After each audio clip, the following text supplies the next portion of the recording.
What's up, everyone? It's EverDave, and we're here with another reading of the Old Testament. For those of you that have been following along, you know that we're in the book of Genesis, and today we'll be on chapter 29. All right, let's take a look and see what chapter 29 has for us today.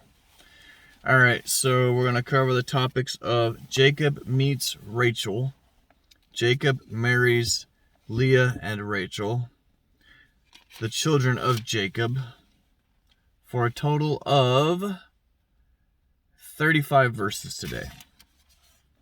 All right, remember, if you don't have a Bible, you can go to Bible.com. You can read for free. You can also download the YouVersion app on any Android or iOS device. Pretty sure almost any of them. And read for free there as well.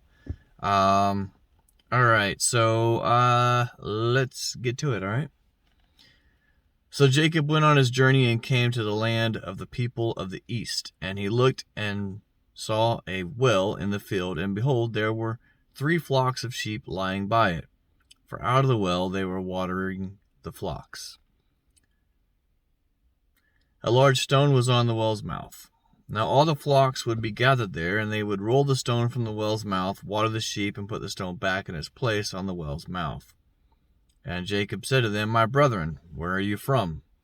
They said, "We are from Haran." Then he said to them, "Do you know Laban, the son of Nahor?" And they said, "We know him." So he said to them, "Is he well?" And they said to him, "He is well. And look, his daughter Rachel is coming with the sheep." Then he said, "Look, it is still high day.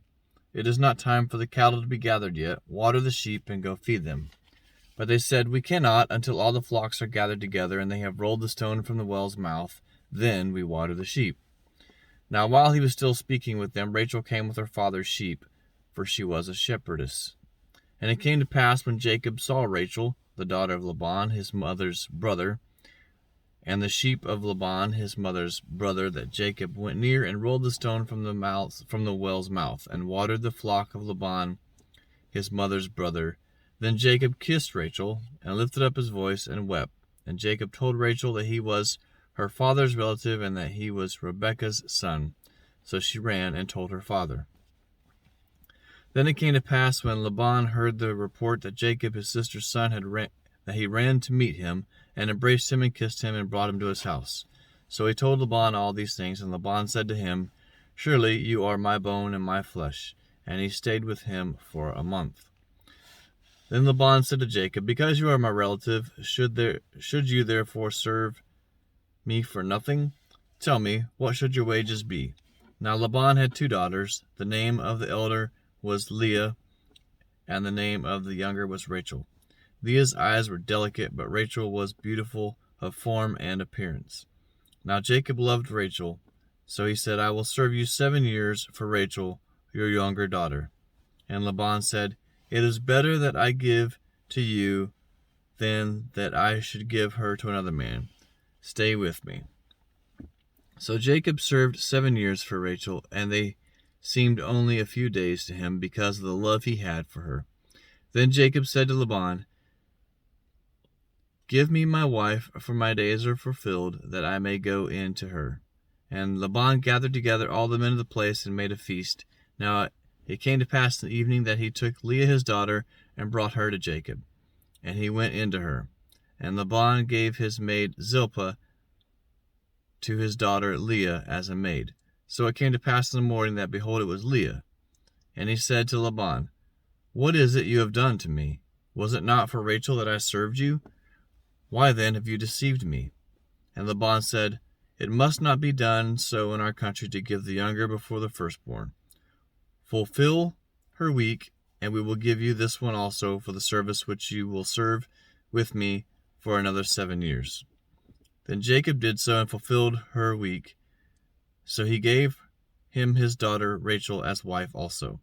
And Laban gave his maid Bilhah to his daughter Rachel as a maid. Then Jacob also went in to Rachel, and he also loved Rachel more than Leah, and he served with Laban still another 7 years.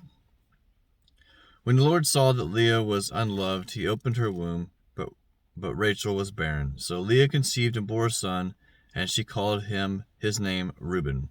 For she said, "The Lord has surely looked upon my affliction." Now therefore my husband will love me. Then she conceived again and bore a son, and said, Because the Lord has heard that I am unloved, he has therefore given me this son also. And she called his name Simon. She conceived again and bore a son, and said, Now this time my husband will become attached to me, because I have borne him 3 sons. Therefore his name was called Levi. And she conceived again and bore a son, and said, Now I will praise the Lord. And therefore she called his name Judah. Then she stopped bearing. Whew, what a story. My goodness. All right, the book of Genesis is just full of full of all sorts of stories, isn't it? All right, well, thanks so much for joining me for this reading of the Old Testament on this kind of day here in Texas. However, the sun is trying to come out. It was out earlier. It peeked through the clouds, but it's supposed to be like 85 today. It's February. All right. Thanks so much for watching. I hope you guys have a blessed day from Central Texas. I love you all. God bless. When life keeps falling and wonder where he is in all this mess, he's right there to guide you. Unseen, you're not alone.